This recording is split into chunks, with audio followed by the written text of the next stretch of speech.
მადლობისა, თქვენ უყურებთ ყოველკვირეულ საინფორმაციო გამოშვება ობიექტივს. გილოცავთ ბზობის ბრწყინვალე დღესასწაულს. ახლა კი წარმოგიდგენთ კვირის თემებს. მიმდინარე წლის 25 აპრილს ტერენდი გრანელის სახლ-მუზეუმში კულტურის ცენტრის ინიციატივით გაიმართა წალენჯიხის მკვიდრის, ამჟამად საფრანგეთში მცხოვრებ ბაკურ მორგოშიას წიგნის ფრაგმენტები დამწვარი რვეულიდან მოკრძალებული პრეზენტაცია და მისი შემოქმედებითი საღამო, სადაც წაკითხული იქნა ახალგაზრდა შემოქმედის ლექსები და ჩანახატები. ასევე საღამოზე დამსწრე საზოგადოებამ ყურადღება გაამახვილა შემოქმედის ფილოსოფიურ აზროვნებაზე, მის ხედვაზე, ქართული ხაზოვანი სამწერლო სალიტერატურო ენის სათავეებზე, ეტიმოლოგიის ლექსიკონის ბედსა და იბერიულ ანუ კოლხურ ცივილიზაციაზე. აგრეთვე წიგნში საუბარი იყო ავტორის მიერ წამოჭრილ ეროვნულ ტკივილებსა და პრობლემებზე.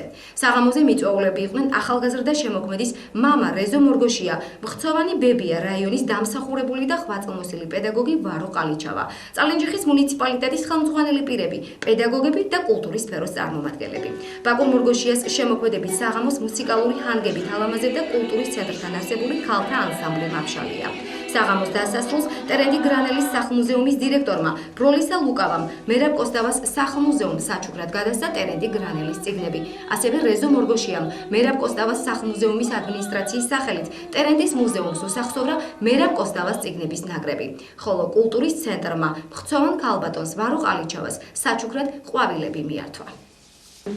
პირველ ყოვლისა მინდა მოგილოცოთ ყველას, მაგრამ მიულოცო 73 წლის კაცმა ჩემს მასწავლებელს ქალბატონ ვარვარა ყალიჩავას, რომ ის ამ ღონისძიებას თავისი შვილიშვილის ასეთ ლამაზ ღონისძიებას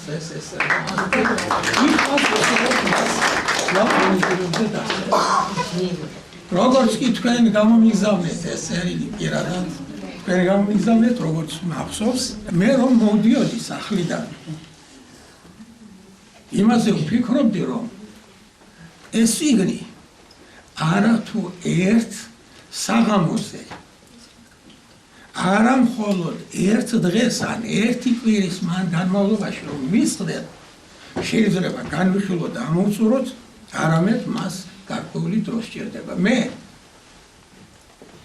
ეს ყამირად დარჩება მიუხედავად იმისა აქ დღესაც, იმიტომ რომ თუნდაც იქიდან იმით დავიწყოთ, თქვენ რომ ბრძანეთ იქ ლექსი, ეს მარტო ნახატი ნუ მგონიათო. დაახლოებით ასე მე სიტყვას ვიყავით, არა მეოთხე სტროფის მესამე წყარია ერთ-ერთი ლექსის უსათაურო წერილის ლექსის და სუსტად ამითი შეიძლება თვითონ ამ ნაშრომის შეფასება. ეს არა მხოლოდ ნახატია, გარეგნული სიმშვენიერის და მიხედვით როგორც ნახატებს საერთოდ მოეთხოვებათ, ამაში არის ისეთი პეიზაჟი, ისეთი შინაარსი, რომლის წაკითხვა ერთობ ძალიან ძნელი, არც შეიძლება. კერძოდ მივალ ბოლო ნაწილამდე, იბერიად. ჯერ ერთი მის პროლოგში მთელი ამბებია ესე იგი გადმოცემული. ერთგან არა, არც ერთგან არა აქვს ნახსენები ავტორს დაუშვათ ისეთი ცნებები, ტერმინები, როგორიცაა ფილოსოფია, ადამიანმცოდნეობა, ესე იგი ანთროპოლოგია, არქეოლოგია და ასე შემდგომ. და თქვენ წარმოიდგინეთ, მასში მოცემულია ფილოსოფიური აზრიც, ანთროპოლოგიაც, ადამიანთა მცოდნეობის შესახებაც, არქეოლოგიაც, ჰიდროლოგიაც და ასე შემდგომ და ასე შემდგომ. თქვენ წარმოიდგინეთ, ამაში არის უზარმაზარი მასა. ეს ახალგაზრდა კაცი ამ წიგნით გაიცანი. როგორც ბატონმა მამანტიმ აღნიშნა, ერთხელ გადავიკითხე მხოლოდ და მას კიდევ სჭირდება გადაკითხვა, რომ ჩასწვდე. ლექსები ახალგაზრდებმა წაიკითხეს და ბაკურს აქვს ენათმეცნიერული ძიებებიც. მე გამაკვირვა იმან, რომ თითოეულ სიტყვას ფესვებში მისდევს და ცდილობს და მიმტკიცოს, რომ კოლხური ცივილიზაციას დიდი წვლილი აქვს მსოფლიო ცივილიზაციაში. კიდევ ერთი რამ შევნიშნე. თითოეულ ჩვენგანს ამის გამო გული გვტკენია თავის დროზე. თუმცა ახლა მე არ მეტკინება გული, იმიტომ რომ ამ საკითხს ცოტა სხვანაირად ვუყურებ, მაგრამ თავის დროზე გული მტკენია და გვტკენია თითოეულ ჩვენგანს. აღმოსავლეთ საქართველოში მცხოვრები ქართველი მოქალაქეები და ზოგიენად მეცნიერებიც სამეგრელოს და კერძოდ მეგრულ ენას ცოტა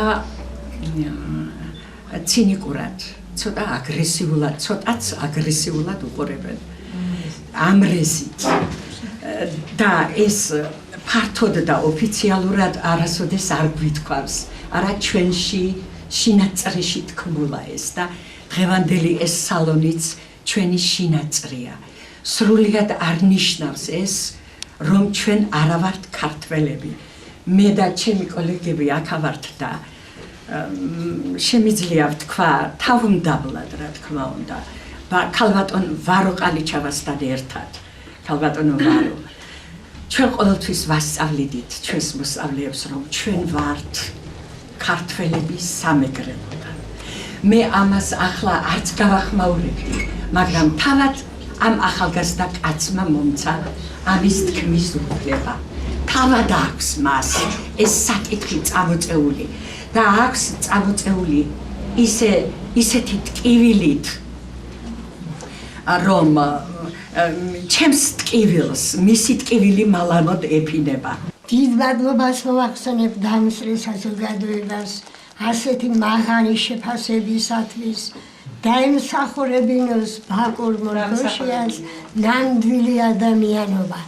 თუ ადამიანს გეტყვიან მასზე ძვირფასი რა არის, სახელი ადამიანის აი რა არის მთავარი.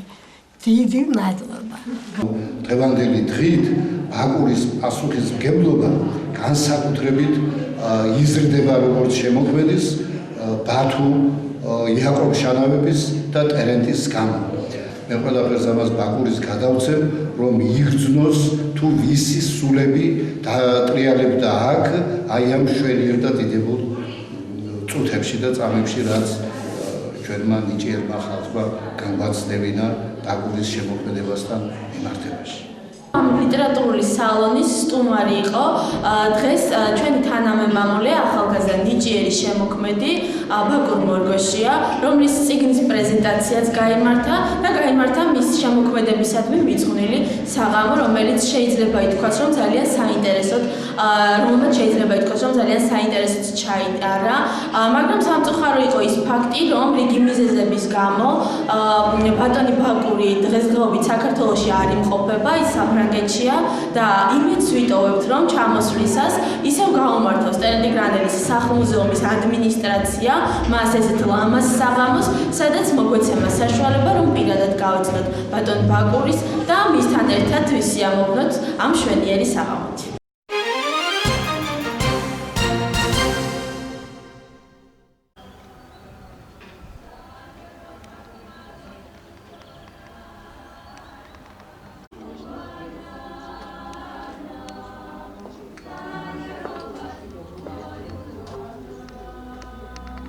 ფუნქციონირებს ლიტერატურული სალონი, რომელიც გვაძლევს შესაძლებლობას, რომ გავეცნოთ წარენჯიხელ შემოქმედებს და დღეს სწორედ რომ ამ ლიტერატურული სალონი სტუმრობს ახალგაზრდა ნიჭიერი შემოქმედის, ჩვენი თანამემამულის ბაკური მორგოშიას შემოქმედებით საღამოს.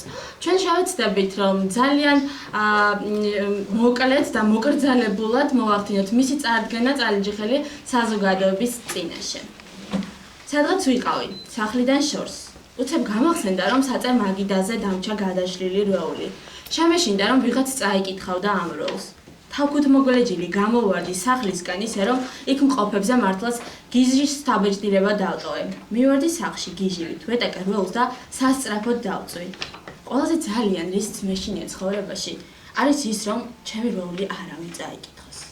შევეცდებით, რომ წავიკითხოთ და ჩავიხედოთ ამჯერად უკვე ნებადართულად ამ შემოქმედის აკრძალულ აწუკვე დამწვარ როლში. და ამ თანხმობით რომ თითოეული თქვენგანი, როდესაც წაიკითხავდით ამ სიტყვებს, იგრძნობდით მეტ ინტერესს, გქონდათ შესაძლებლობა წაგიკითხათ და გაგიგეთ. ესე ძალიან რისი დამალვა და არ გამხელა სულ და უკვე დამწვარი ლოვლის ავტორს.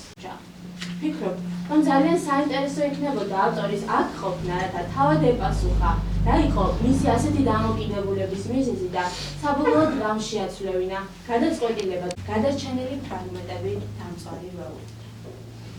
როლი, რომელიც დავწვი ზოგჯერ თავისით ჩდება ხოლმე ჩემს აწერ მაგიდაზე და მე ისე ნახევრად თავისით იწერება რაღაც უცნაური ასოებით, უცნობ ენაზე. მათი ამოკითხვა მხოლოდ რამლების თავისავე არს ადამიანებში ემალებიან. დიახ, ზოგიერთი ადამიანი სამალავია გნომი.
აღარ ემთხვევა დღეები, რიცხვის აღარც თვე არის, აღარც წელია.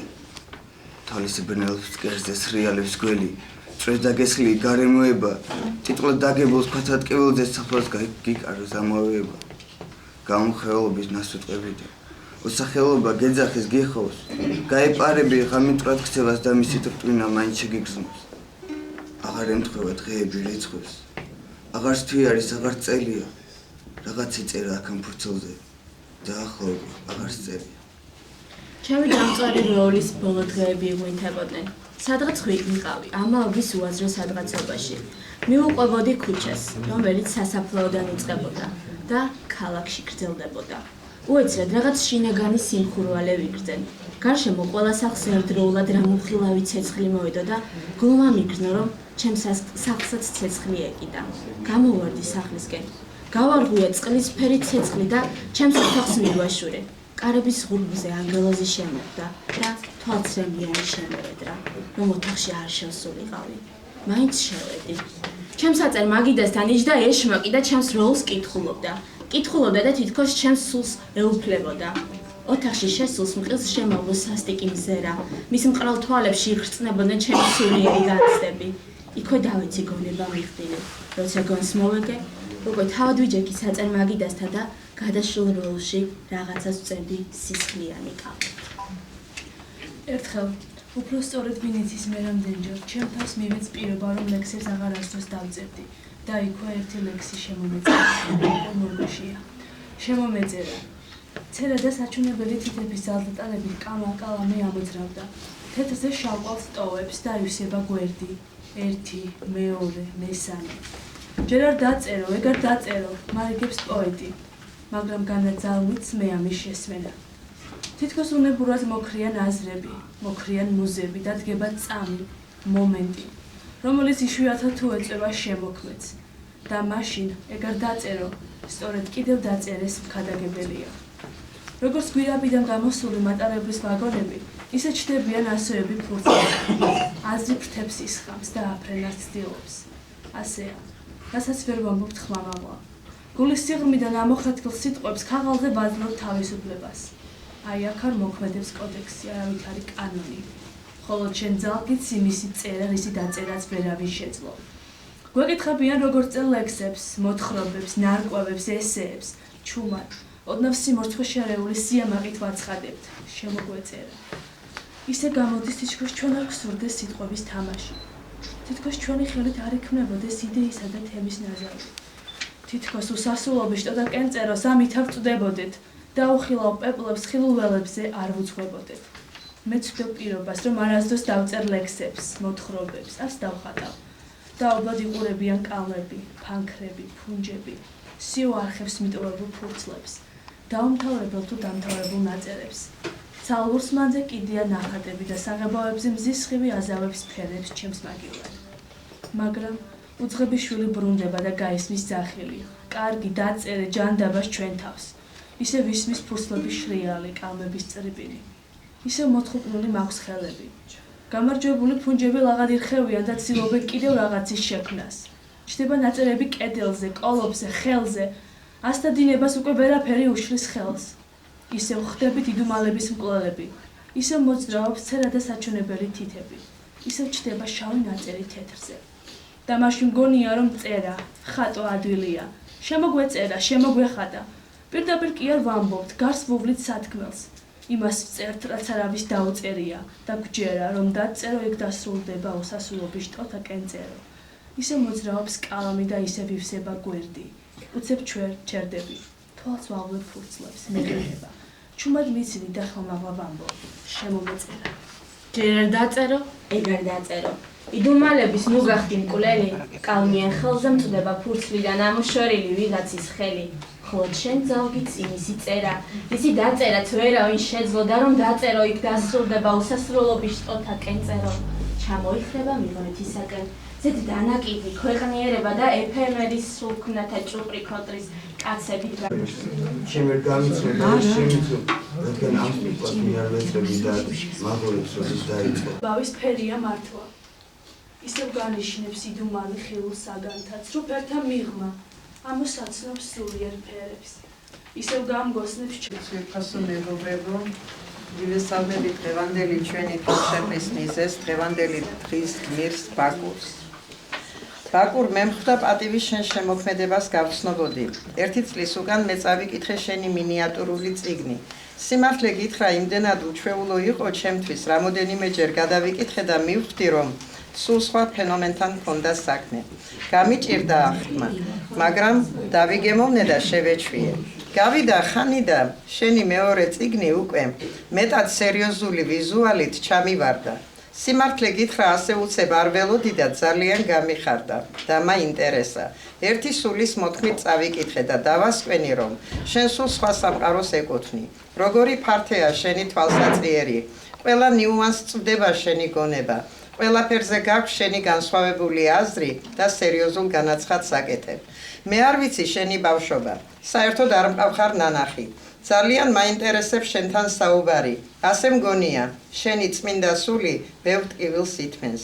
გრძნობ როგორ გტკივა შენი სამშობლო. ასე მგონია დიდ ტვირთს ატარებ. შთამბეჭდავად გადმოგცემ შენს ფიქრებს, აზრებს, შენს ტკივილს. დავყურებ შენს სურათს და მიცქერის ნათელი სახე საოცრად კეთილი თვალებით. ვსვამ კითხვას, დაბრუნდები? იმედს ვიტოვებ, ალბათ.